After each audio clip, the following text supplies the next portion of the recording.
دلہن بننے کا شوق پورا ہو گیا ہو تو کپڑے چینج کر کے میری ماں کے پاس چلی جاؤ۔ ایشان نے شیروانی اتارتے ہوئے حقارت سے دلہن کو کہا۔ وہ ملک کا مشہور بزنس مین جس کے آگے پیچھے لڑکیاں پھرتی تھیں، وہ کسی کو گھاس نہیں ڈالتا تھا۔ اپنی فالج زدہ ماں کی فل ٹائم کیئر کے لیے اس نے غریب لڑکی سے شادی کر لی۔ مفت میں خدمت نہیں کرواؤں گا، تنخواہ دوں گا۔ اس کی بات پر فاریہ کے آنسو نکلے۔ 1 ماہ بعد ایشان نے اظہار محبت کیا تو فاریہ نے اس کا گریباں۔ محبت؟ فاریہ کا لہجہ طنز اور درد کا ملا جلا مرکب تھا۔ ایشان صاحب، آپ کو تو ایک ملازمہ چاہیے تھی نا اپنی بیمار ماں کی دیکھ بھال کے لیے، ایک مفت کی آیا۔ آج 1 ماہ بعد جب آپ کا کام آسان ہو گیا تو آپ کو مجھ سے محبت ہو گئی۔ ایشان نے حیرت سے فاریہ کو دیکھا۔ اس نے کبھی بھی نہیں سوچا تھا کہ ہمیشہ نظریں جھکا کر جی جی کہنے والی لڑکی اس کے سامنے یوں کھڑی ہو جائے گی۔ فاریہ، میری بات سنو۔ ایشان نے اس کے ہاتھ پر اپنا ہاتھ رکھنے کی کوشش کی، لیکن فاریہ نے جھٹکے سے اپنا ہاتھ پیچھے کر لیا۔ نہیں ایشان صاحب، اب آپ سنیں گے۔ فاریہ نے اپنے آنسو پونچھے اور چند قدم پیچھے ہٹ گئی۔ آپ نے مجھ سے شادی صرف اس لیے کی تھی کیونکہ میں غریب تھی، بے بس تھی۔ آپ کو لگا کہ پیسے پھینک کر آپ میری تذلیل خرید سکتے ہیں۔ میں نے دن رات ایک کر کے آپ کی امی کی خدمت کی، انہیں اپنی ماں سمجھا۔ اس لیے نہیں کہ مجھے آپ کی تنخواہ چاہیے تھی، بلکہ اس لیے کہ میرے ضمیر نے مجھے یہ سکھایا تھا۔ لیکن اس کا مطلب یہ نہیں کہ آپ جب چاہیں میرے جذبات سے کھیلیں اور جب چاہیں محبت کا ناٹک شروع کر دیں۔ ایشان نے گہرا سانس لیا۔ اس کا وہ غرور جو کبھی اس کے چہرے کا حصہ ہوا کرتا تھا اب کہیں غائب ہو چکا تھا۔ میں مانتا ہوں فاریہ، میں نے شروع میں بہت غلطیاں کی۔ مجھے لگتا تھا کہ دنیا کی ہر چیز پیسے سے خریدی جا سکتی ہے، لیکن پچھلے 1 ماہ میں جس طرح تم نے میری ماں کو سنبھالا ہے، جیسے انہیں دوبارہ زندہ جینے کی امید دی ہے، میں بدل گیا ہوں۔ یہ کوئی ناٹک نہیں ہے۔ بدل گئے ہیں آپ؟ فاریہ نے تلخی سے ہنس کر کہا۔ لوگ اتنی جلدی نہیں بدلتے ایشان صاحب۔ اگلی صبح فاریہ روز کی طرح جلدی اٹھی اور ایشان کی ماں بیگم شائستہ کے کمرے میں چلی گئی۔ وہ وہیں صوفے پر سوئی تھیں کیونکہ اب اس نے ایشان کے کمرے میں جانا چھوڑ دیا تھا۔ میری بچی، بیگم شائستہ نے دھیمی اور لڑکھڑاتی ہوئی آواز میں فاریہ کو پکارا۔ فالج کی وجہ سے ان کا آدھا دھڑ کام نہیں کرتا تھا، لیکن اب فاریہ کی مالش اور وقت پر دواؤں کی وجہ سے ان کی حالت میں کافی سدھار تھا۔ جی امی جی، آپ اٹھ گئیں؟ میں ابھی آپ کے لیے ناشتہ لاتی ہوں۔ فاریہ نے مسکرا کر ان کا ہاتھ چوما۔ تو پریشان ہے نا؟ بیگم شائستہ نے اس کے چہرے پر لکھی اداسی کو پڑھ لیا تھا۔ ایشان نے پھر کچھ کہا؟ نہیں نہیں امی، ایسی کوئی بات نہیں ہے۔ فاریہ نے نظریں چرا لیں۔ میں نے اسے جنم دیا ہے فاریہ، میں اس کے مزاج سے واقف ہوں۔ وہ مغرور ضرور ہے لیکن دل کا برا نہیں ہے۔ اس نے جو تمہارے ساتھ کیا، مجھے اس کا بہت دکھ ہے۔ کاش میں اپنے پیروں پر کھڑی ہوتی تو اپنے بیٹے کو اس دن روک لیتی۔ بیگم شائستہ کی آنکھوں میں آنسو آ گئے۔ امی، آپ ایسا مت کہیں، آپ کی تندرستی میرے لیے سب سے اہم ہے۔ فاریہ نے انہیں گلے سے لگا لیا۔ وہ واقعی بیگم شائستہ سے محبت کرنے لگی تھی، لیکن ایشان کا دیا ہوا زخم ابھی بہت گہرا تھا۔ اسی دوپہر ایشان کے کچھ کزنز اور رشتہ دار گھر آئے۔ ان میں عالیہ بھی تھی، جو ہمیشہ سے ایشان سے شادی کے خواب دیکھ رہی تھی اور فاریہ کو ایک غریب، نیچی حیثیت کی لڑکی سمجھ کر اس سے حسد کرتی تھی۔ ڈائننگ ٹیبل پر سب بیٹھے چائے پی رہے تھے جب عالیہ نے طنزیہ انداز میں فاریہ کو دیکھا۔ ویسے ایشان، ماننا پڑے گا تمہاری چوائس کمال کی ہے، شادی بھی کی تو ایک نرس سے۔ چلو اچھا ہے، امی کی دیکھ بھال کے پیسے تو بچ گئے۔ عالیہ نے چائے کا گھونٹ لیتے ہوئے کہا۔ دوسرے کزنز بھی ہلکا سا مسکرا دیے۔ فاریہ خاموشی سے چائے کی کیتلی ہاتھ میں لیے کھڑی رہی۔ اس کا دل چاہا کہ وہ وہیں رو پڑے، لیکن اس نے خود پر قابو رکھا۔ ایشان نے چمچ پیالے میں رکھا۔ اس کی آنکھوں میں غصہ صاف نظر آ رہا تھا۔ عالیہ، تم حد میں رہ کر بات کرو۔ فاریہ میری بیوی ہے، اس گھر کی عزت ہے، کوئی ملازمہ نہیں ہے، اور آئندہ اگر میرے گھر بیٹھ کر کسی نے اس کی توہین کرنے کی کوشش کی تو میں اسے دھکے دے کر باہر نکال دوں گا۔ سب کے چہرے لٹک گئے۔ عالیہ کا تو جیسے رنگ ہی اڑ گیا ہو۔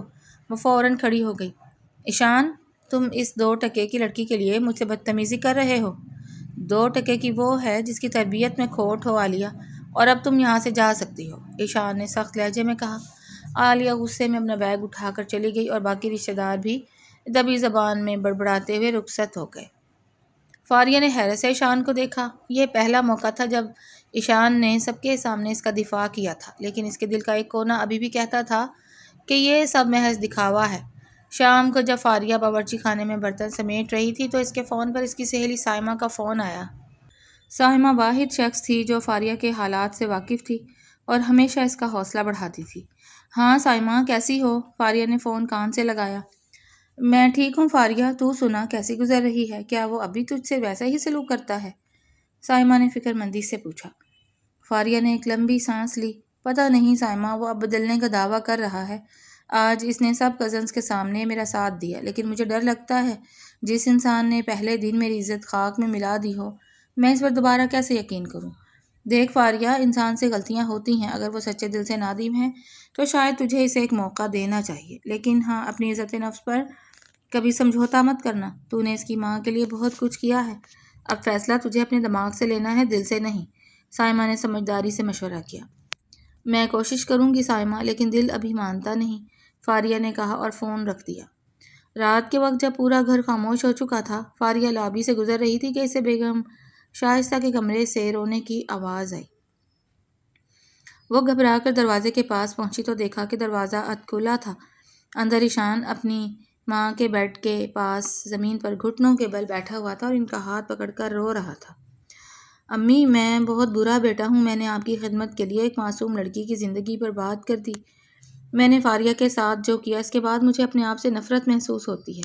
میں اس سے سچی محبت کرنے لگا ہوں امی، لیکن وہ مجھ پر یقین نہیں کرتی۔ اس کا یقین کیسے واپس لاؤں؟ ایشان سسکیاں لے رہا تھا۔ بیگم شائستہ نے کمزور ہاتھ سے اس کے سر پر ہاتھ پھیرا۔ جب تم نے تکبر کا راستہ چنا تھا ایشان، تو تمہیں معلوم ہونا چاہیے تھا کہ بھروسہ ایک شیشے کی طرح ہوتا ہے، ایک بار ٹوٹ جائے تو جڑتا نہیں ہے۔ اب تمہیں اس کے صبر اور اس کے فیصلوں کا احترام کرنا ہوگا۔ اس پر دباؤ مت ڈالو۔ باہر کھڑی فاریہ نے اپنے منہ پر ہاتھ رکھ لیا۔ اس کے آنسو تیزی سے بہنے لگے۔ یہ پہلی بار تھا جب اس نے ایشان کے اندر کے پچھتاوے کو اتنے قریب سے دیکھا تھا۔ وہ خاموشی سے اپنے قدم پیچھے ہٹاتی ہوئی صوفے کی طرف بڑھ گئی۔ اگلی صبح جب فاریہ چائے کی ٹرے لے کر بیگم شائستہ کے کمرے میں آئی تو ایشان پہلے سے وہاں موجود تھا اور اپنی ماں کو دوائی دے رہا تھا۔ فاریہ کو دیکھ کر وہ فوراً کھڑا ہو گیا۔ میں دے دیتا ہوں ناشتہ، تم بیٹھو، ایشان نے نرمی سے کہا اور اس کے ہاتھ سے ٹرے لینے کے لیے ہاتھ بڑھایا۔ فاریہ نے ٹرے کو تھوڑا پیچھے کیا۔ ضرورت نہیں ہے ایشان صاحب، یہ میرا کام ہے، میں کر لوں گی۔ ایشان کا ہاتھ ہوا میں ہی رک گیا۔ اس نے ایک گہرا سانس لیا اور بیگم شائستہ کی طرف دیکھا، جنہوں نے خاموشی سے اشارے سے اسے باہر جانے کو کہا۔ ایشان بنا کچھ بولے کمرے سے باہر نکل گیا۔ فاریہ بچی، بیگم شائستہ نے اس کا ہاتھ پکڑا۔ رات ایشان میرے پاس آیا تھا، وہ بہت رو رہا تھا۔ فاریہ کے ہاتھ چائے ڈالتے ہوئے تھوڑے سے کانپے۔ اس نے خود پر قابو پاتے ہوئے پیالہ امی جی کے آگے رکھا۔ امی جی، رونے سے گناہ معاف نہیں ہوتے اور نہ ہی دل کے زخم بھرتے ہیں۔ انہوں نے جو میرے ساتھ پہلے دن کیا وہ میں مرتے دم تک نہیں بھول سکتی۔ میں جانتی ہوں بیٹا، اس نے بہت بڑی غلطی کی ہے، لیکن وہ پچھتا رہا ہے۔ پچھتاوا تب آسان ہوتا ہے امی جی جب آپ کو اپنی ضرورت کی چیز کھونے کا ڈر ہو۔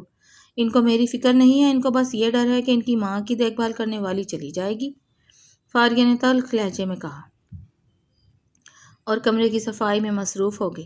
دوپہر کے وقت فاریہ کچن میں دوپہر کے کھانے کی تیاری کر رہی تھی جب ایشان وہاں آیا۔ اس کے ہاتھ میں ایک بڑا سا لفافہ تھا۔ فاریہ، یہ رکھو، ایشان نے لفافہ شیلف پر رکھتے ہوئے کہا۔ فاریہ نے پیاز کاٹنا بند کیا اور اس لفافے کو دیکھا۔ یہ کیا ہے؟ یہ تمہاری تنخواہ ہے، پچھلے مہینے کی، ایشان نے نظریں جھکا کر کہا، اور اس میں کچھ اضافی پیسے بھی ہیں جو تم اپنے گھر والوں کو بھیجنا چاہو تو۔ فاریہ نے چھری میز پر رکھی اور اس کی طرف گھومی۔ تنخواہ؟ تو آخر کار آپ نے اپنی اوقات دکھا ہی دی۔ آپ کو کیا لگا تھا کہ میں یہاں پیسے کمانے آئی ہوں؟ نہیں فاریہ، میرا وہ مطلب نہیں تھا، تم نے خود ہی تو کہا تھا کہ تمہیں ایک ملازمہ کی طرح لایا گیا ہے۔ میں تو بس، ایشان نے گھبرا کر وضاحت کرنی چاہی، میں نے جو کچھ بھی کیا امی جی کے لیے کیا، اس کاغذ کے ٹکڑوں کے لیے نہیں۔ فاریہ نے غصے سے لفافہ اٹھایا اور ایشان کے سینے پر مارا۔ اپنے یہ پیسے اپنے پاس رکھیں، مجھے آپ کا 1 روپیہ بھی نہیں چاہیے۔ اور ہاں، اگر آپ کو لگتا ہے کہ آپ پیسے پھینک کر میرا دل جیت لیں گے تو یہ آپ کی سب سے بڑی بھول ہے۔ فاریہ، میری بات تو سنو، میں صرف تمہارا حق دینا چاہتا تھا۔ ایشان نے اسے روکنے کی کوشش کی، لیکن فاریہ کچن سے باہر نکل گئی۔ ایشان نے فرش پر بکھرے ہوئے نوٹ دیکھے اور اپنا سر پکڑ کر وہیں بیٹھ گیا۔ اس کی ہر کوشش اسے فاریہ کی نظر میں مزید گنہگار بنا رہی تھی۔ شام کو ایشان کے فون پر اس کے ایک قریبی دوست اور بزنس پارٹنر دانش کا فون آیا۔ ایشان اس وقت اپنے آفس کے کمرے میں بے چین گھوم رہا تھا۔ ہاں دانش بولو، ایشان نے تھکے ہوئے لہجے میں کہا۔ یار ایشان، کل کی میٹنگ کا کیا بنا؟ تم آج آفس بھی نہیں آئے اور تمہارا فون بھی بند جا رہا تھا، دانش نے پوچھا۔ میری طبیعت ٹھیک نہیں تھی یار، ویسے بھی گھر کے حالات کچھ ایسے ہیں کہ میرا دماغ کام نہیں کر رہا، ایشان نے صوفے پر بیٹھتے ہوئے کہا۔ کیا ہوا؟ بھابھی کے ساتھ اب بھی وہی مسئلہ چل رہا ہے؟ ہاں، میں جتنا سدھرنے کی کوشش کرتا ہوں اتنی ہی بات بگڑ جاتی ہے۔ آج میں نے اسے تنخواہ دینے کی کوشش کی تاکہ وہ خود کو آزاد محسوس کرے، لیکن اس نے اسے اپنی تذلیل سمجھا۔ ایشان نے مایوسی سے کہا۔ تم واقعی پاگل ہو ایشان، دانش دوسری طرف سے ہنسا۔ جس لڑکی کو تم نے شادی سے پہلے دن سے یہ احساس دلایا ہو کہ وہ بکاؤ ہے، اسے تم دوبارہ پیسے دے رہے ہو؟ وہ تمہاری بیوی ہے یار، اسے تمہاری محبت اور عزت چاہیے، تمہارے ڈالرز اور روپے نہیں۔ تو میں کیا کروں؟ وہ مجھ سے بات تک نہیں کرتی، جب وہ سامنے آتی ہے اس کی آنکھوں میں صرف نفرت ہوتی ہے۔ ایشان کی آواز بھر آئی۔ صبر کرو، اس نے تمہارا برا وقت دیکھا ہے، اب اسے تمہارا بدلا ہوا روپ دیکھنے میں وقت لگے گا، بس اس کا ساتھ مت چھوڑنا، دانش نے سمجھایا اور فون بند کر دیا۔ اگلے دن فاریہ کے ابا کی طبیعت اچانک خراب ہو گئی اور وہ ہسپتال داخل ہو گئے۔ فاریہ کو جیسے ہی فون پر یہ خبر ملی وہ گھبرا کر رونے لگی۔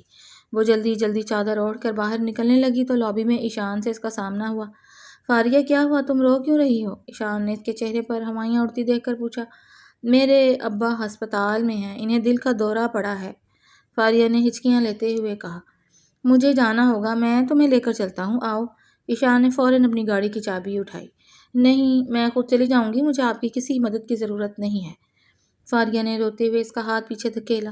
فاریہ، ضد کا وقت نہیں ہے، یہ ہسپتال دور ہے اور اس وقت تمہیں کوئی ٹیکسی بھی نہیں ملے گی، چلو میرے ساتھ، ایشان نے پہلی بار تھوڑے سخت لیکن فکر مند لہجے میں کہا اور اس کا ہاتھ پکڑ کر گاڑی کی طرف لے گیا۔ فاریہ کے پاس اس وقت انکار کی طاقت نہیں تھی، اس لیے وہ خاموشی سے گاڑی میں بیٹھ گئی۔